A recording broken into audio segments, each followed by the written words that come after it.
Welcome to Chillin' 101. We hope this video helps. You start by confirming your Realme UI and Android version supports a dynamic island port. This matters because different builds change system hooks. Next, enable developer options and make sure notification access and overlay permissions are granted to the dynamic island app. Permissions let it read notifications and draw on top. Now open the app and pick the dynamic island style you want. Tap the initial toggle to activate it. This first sequence readies the phone so the feature can run reliably.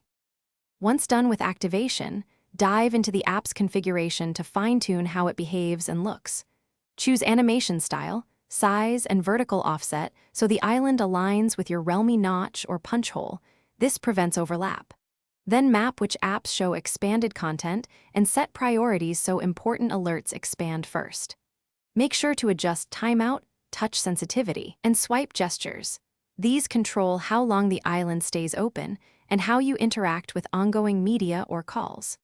To finish, run practical tests.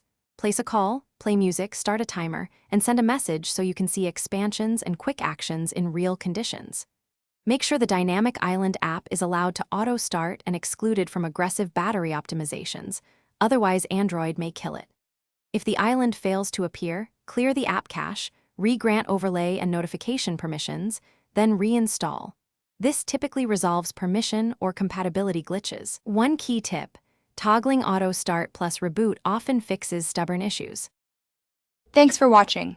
Consider subscribing if we helped you.